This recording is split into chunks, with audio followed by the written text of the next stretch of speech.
ఆవిడ bench car, ఊరూరా విల్లాలు, ఎక్కడ పడితే అక్కడ సైట్లు, ఇవన్నీ ఒక ఎత్తైతే ఆవిడ చెప్పులు పట్టుకోవడానికి ఒక ఉద్యోగి, ఆవిడ బీచ్లో తిరుగుతుంటే చెప్పులు వెనకాతలు మోయడానికి ఇంకొక ఉద్యోగి.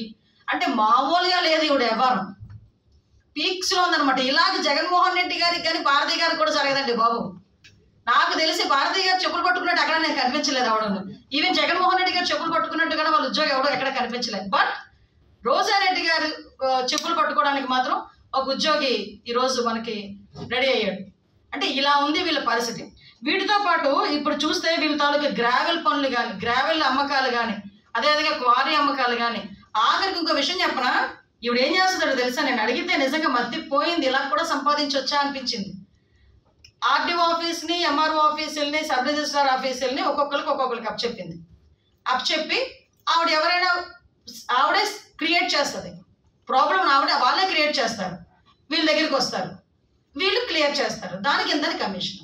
అంటే నగరి ప్రజలు అడుగు తీసి అడుగేయాలంటే ఆర్ ట్యాక్స్ కట్టకుండా వాళ్ళు అడుగు తీసి అడుగేయలేకపోతున్నారు. అది ఈరోజు ఆవిడ పరిస్థితి. నగరి ప్రజల్ని కూడా, అంటే నేనేమంటానంటే ఓకే నీవేం చేసుకుంటావో ఏం చదువుకున్నావో పక్కన పెడితే, ఒక దళితురాలు దగ్గర 40 లక్షల రూపాయలు తీసుకొని ఈ రోజు వరకు కూడా ఆ డబ్బులు పే చేయకుండా, తిరిగి ఇవ్వకుండా ఆవిడని ఇబ్బంది పెట్టి, ఆవిడ ప్రెస్ వరకు వచ్చిన తర్వాత కూడా దానికి కూడా సమాధానం చెప్పాల్సిన అవసరం లేదనుకున్నట్టుగా నువ్వు చూస్తున్న బిహేవియర్ చూడు, అది నిజంగా హాస్యాస్పదం. ఎందుకంటే ఎవరి మీద ఏదైనా ఒక ఆరోపణ వచ్చింది అంటే ఆ ఆరోపణ నిజమా అబద్ధమా, లేకపోతే మీరు చూసుకోండి, మీరు ఎంక్వైరీ చేసుకోండి అని ఏదో ఒక రకంగా బయటకు వచ్చి ఒక మాట మాట్లాడే పరిస్థితి ఉంటుంది. ఈవిడ మాట్లాడితే ఇలాంటి ఏదో అంటే గులి మీద పూసకట కింద ఉన్న మచ్చ తెలియదట. ఈవిడ కింద ఉన్న మచ్చ ఈవిడ తెలియట్లే. బయటకు వచ్చి చంద్రబాబు నాయుడు గారి గురించి, లోకేష్ గారి గురించి, పవన్ కళ్యాణ్ గారి గురించి, ఈ రోజు మళ్ళీ కొత్తగా షర్మిల గారి గురించి ఈవిడ మాట్లాడుతుంది. అరే రాష్ట్రంలో ఇంతమంది అమ్మాయిలను అక్రమ రవాణా జరుగుతుందని సాక్షాత్తు నేషనల్ క్రైమ్ రిపోర్ట్ ప్రకారం వచ్చిన డేటా చూసి ఈ రోజు వరకు స్పందించదే. మరి నిన్న మొన్నటి వరకు చంద్రబాబు నాయుడు గారు ముఖ్యమంత్రిగా ఉండేటప్పుడు రోడ్ల మీదకి వచ్చి సీసాలు పగలగొట్టిన ఇదే రోజా ఈ రోజు ఎందుకు వైన్ షాప్ దగ్గరికి వెళ్ళి ఆ కల్తీ మధ్య సీసాలు ఎందుకు పగలగొట్టలేకపోతుంది? కనీసం మంత్రివర్గంలో కూర్చుంది కదా, ఎందుకు జగన్మోహన్ రెడ్డికి ఇలాంటి కల్తీ మధ్యని ఇచ్చి ఎందుకు మహిళలు తాలిబొట్లు తెంచుతున్నారని చెప్పలేకపోతుంది ఈరోజు? అంటే ఒక రకంగా చెప్పాలంటే బయటకు వచ్చి చంద్రబాబు నాయుడు గారిని, పవన్ కళ్యాణ్ గారిని, లోకేష్ గారిని, షర్మిల గారిని తిట్టడానికి వీవిడ బయటకు వచ్చి మాట్లాడితే జగన్మోహన్ రెడ్డి మార్కులు పడతాయి అనుకుంటుందే కానీ, ప్రజల దగ్గర మార్కులు పడాలంటే అవినీతి గురించి, అవినీతి చేయకూడదు, ప్రజలు రక్షించుకోవాలనే మినిమం కామన్ సెన్స్ లేకుండానే ఇన్ని సంవత్సరాలు రాజకీయాలు చేశారా? మహిళల మీద అత్యాచారాలు జరుగుతున్నాయి, హత్యలు జరుగుతున్నాయి, రోజుకొకడు బయటకు వచ్చి పేగలు కోసేస్తున్నాడు, ఆఖరి ప్రేమించలేదని చెప్పి కత్తులతో దాడి చేస్తున్నాడు, బ్లేడ్లతో దాడి చేస్తున్నారు. ఇలాంటి వాళ్ళందరి గురించి ఒక రోజు కూడా మాట్లాడవే. నేను ఎందుకు గుర్తు చేస్తున్నానంటే ఎలక్షన్ అయిపోతే మళ్ళీ నువ్వు ఏ పొజిషన్లో ఉంటావో ఒకసారి ఆలోచించుకో.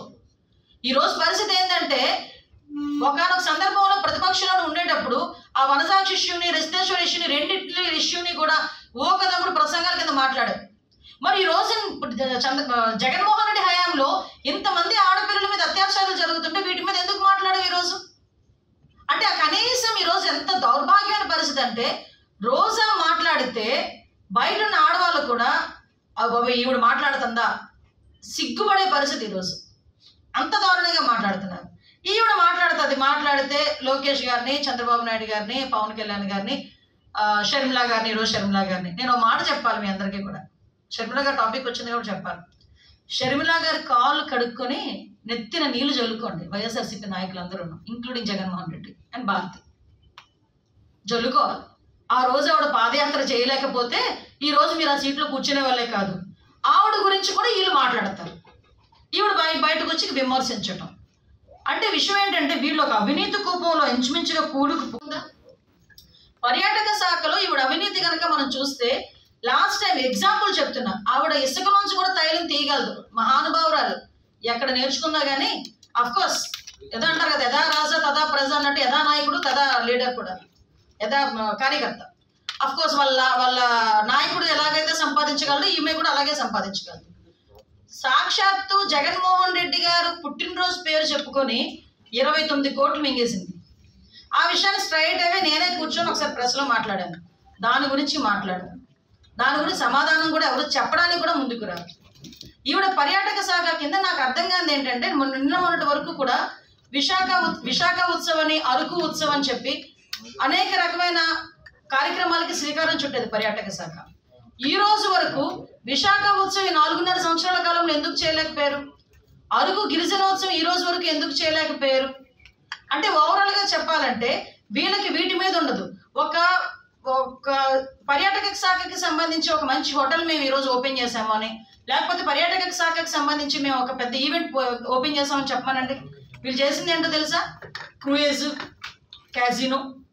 క్యాజినోలు ఇలాంటివి ఓపెన్ చేయడానికి, లేకపోతే బీచ్ వడ్డండ్ తీరం అంట ఈ వైన్ షాప్స్ ఉంటాయి కదా, వైన్ షాప్స్ ఓపెన్ చేయడానికి, అలాంటి వాటికి వీళ్ళు పెట్టినంత దృష్టి ఈ రోజు వరకు కూడా ఎట్టి పరిస్థితుల్లోని వాళ్ళు పర్యాటక శాఖ మీద పెట్టుకోపోవడం.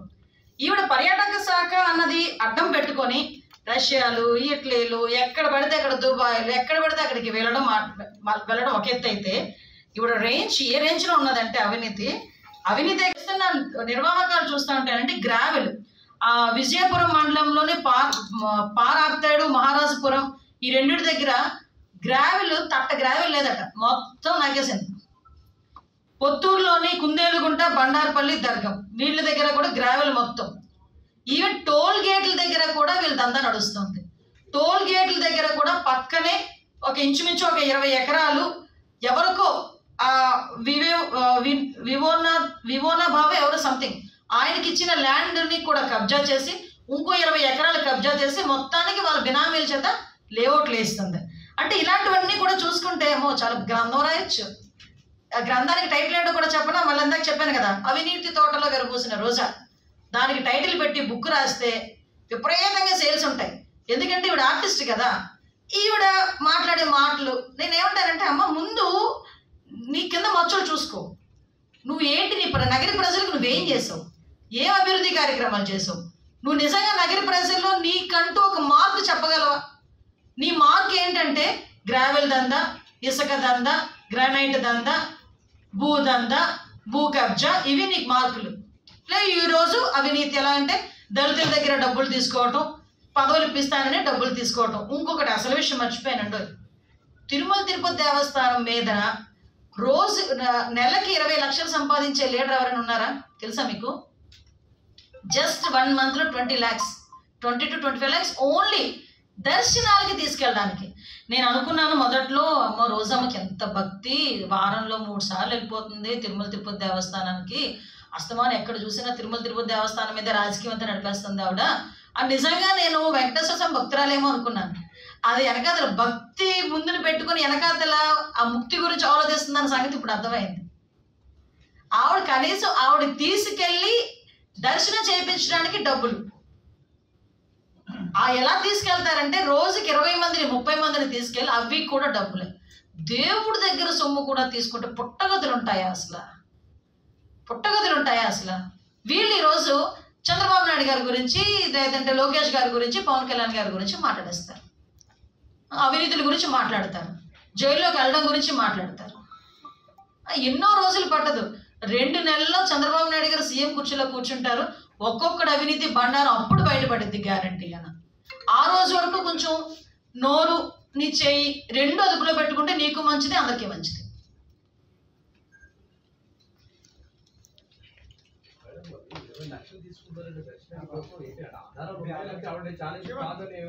రమ్మనండి, ఎక్కడికైనా తిరుమల తిరుపతి దేవస్థానం దగ్గర కూర్చుందాం పోనీ. ఆఫ్ కోర్స్ నాకేం భయం ఉండదు. నేను ఈ రోజు ఇక్కడ కూర్చొని ఒక ఆరోపణ చేశాను అనుకుంటే దానికి అథెంటికేషన్ లేకుండా నేను ఆరోపణ చేయను. అది నా నైజం. నిజంగా అది కాదు అని ఆవిడ నిరూపించుకోగలిగితే అధికారంలో ఉంది. ఇన్ని ఆరోపణలు చేశానండి, ఆవిడ బయటకు వచ్చి ప్రెస్ మీట్ పెట్టమనండి. ఆవిడ బయటకు వచ్చి ప్రెస్ మీట్ పెట్టి ఇందులో అన్ని తప్పులని చెప్పే దమ్ముందో చెప్పానండి ఆవిడని. నేను ఒప్పుకుంటాను, నేను తప్పు చేశాను అన్నప్పుడు నేను ప్రెస్ ముందే ఒప్పుకుంటాను. నేను కనీసం ఆవిడ ఇన్ని రోజులు ఇన్ని అవినీతి ఆరోపణలు చేస్తే రోజు మీదకి వచ్చి కనీసం ఒక ప్రెస్ మీట్ పెట్టదు, ఎవరికి సమాధానం చెప్పుకోవాల్సిన అవసరం లేదన్నట్టుగా ఆవిడ చేసే బిహేవియర్ ఈరోజు నేనెందుకు భయపడాలి, మేమెందుకు భయపడాలి? Yes exactly. నేనే కాదండి, నగరి ప్రజలకే కాదు, చిత్తూరు జిల్లాలో ఉన్న వాళ్ళందరికీ తెలుసు ఆవిడ చేసే వ్యాపారం. అంటే మీకు టెంపుల్ వెయిట్ బట్టి ఉంటుంది. నేను ఎగ్జాక్ట్లీ కట్టుబడి ఉన్నా. రమ్మనండి ఎనీ టైం. ఆవిడ ఎక్కడికి వస్తానంటే చెప్పానండి. ఆవిడకి ఏదో ప్రభుత్వం పెట్టాలేమో ఖర్చులు, కానీ నేను నా సొంత ఖర్చులు పెట్టుకొని వస్తాను గ్యారెంటీగానే. ఈవిడ మాట్లాడితే ఇందాక మాట్లాడుతూ చెప్పడం మర్చిపోయాను. ఈవిడ నాన్ లోకల్ రాజకీయాలు అంటారు. మొన్న ఎప్పుడో ఎవరితోనో మాట్లాడుతున్నప్పుడు నాన్ లోకల్ అనింది. భర్తదేమో తమిళనాడు, తల్లిదండ్రులదేమో పీలేరు నియోజకవర్గం, ఈవిడ పోటీ చేసిందేమో నగర నియోజకవర్గం, ఇంతకుముందు చంద్రగిరి నియోజకవర్గం. అంటే నాన్ లోకల్ గురించి మాట్లాడుకోవాలనుకుంటే చాలా మాట్లాడుకోవాలి. నేను ఒకటే షర్మిల గారి గురించి కూడా నాన్ లోకల్ అని మాట్లాడింది ఆవిడ. మరి పాదయాత్ర చేసినప్పుడు ఆవిడ నాన్ లోకల్ కాదా? ఆ రోజు అన్న గురించి పాదయాత్ర చేసి అన్నని గెలిపించండి అని చెప్పి రోడ్డు మీదకి వచ్చి మాట్లాడిన రోజు పాదయాత్ర కాదా? ఈరోజు జగన్మోహన్ రెడ్డి గారి తల్లి ఎక్కడుంది? హైదరాబాద్లో. 2019 టైం వరకు జగన్మోహన్ రెడ్డి ఎక్కడున్నాడు? హైదరాబాద్లో. జగన్మోహన్ రెడ్డి పెట్టిన జైలు ఎక్కడుంది? హైదరాబాద్లో. వాళ్ళు ఇప్పుడు ఈ రోజు ఏదో ఓటు హక్కు మార్చుకొని ఒక ఇల్లు కట్టేసుకున్నంత మాత్రాన్ని జగన్మోహన్ రెడ్డిది లోకల్ అయిపోతే ఈ రోజు పరిస్థితి ఏందిరా అంటే అసలు మీరందరూ అది యాక్చువల్గా చెప్పాలంటే మీరందరూ non locals. Chandrababu Naidu combined ఆంధ్రప్రదేశ్లో 14 సంవత్సరాలు ముఖ్యమంత్రి, ఇంకో 15 సంవత్సరాలు అపోజిషన్ లీడర్గా పనిచేశారు. ఆయన చిత్తూరు, కుప్పం కాన్స్టిట్యున్సీ, ఆయన నాన్ లోకల్ అవుతారు. విషయం ఏంటంటే బేసికల్గా చెప్పాలంటే నువ్వు నాన్ లోకల్. తమిళనాడు నీ పుట్టుపూర్వోత్తరాలన్నీ తమిళనాడు బేస్, నీ సినీ జీవితం అంతా తమిళనాడు, హైదరాబాద్. నీ ఈరోజు జీవన భృతి కూడా జబర్దస్త్ అనేది హైదరాబాద్. ఈ వీళ్ళందరూ నాన్ లోకల్స్ పెట్టుకొని అందరినీ కూడా ఈ రకంగా బిహేవ్ చేయడం, మాట్లాడడం అన్నది ఒకసారి ఆలోచన చేసుకోవాలి. మళ్ళీ చెప్తున్నా, షర్మిల గారి గురించి కానీ, పవన్ కళ్యాణ్ గారి గురించి కానీ, చంద్రబాబు నాయుడు గారి గురించి, లోకేష్ గారి గురించి మాట్లాడేటప్పుడు కొంచెం కామన్ సెన్స్ ఉపయోగించుకొని మాట్లాడితే కనుక వాళ్ళకి మంచిది, అందరికీ మంచిది.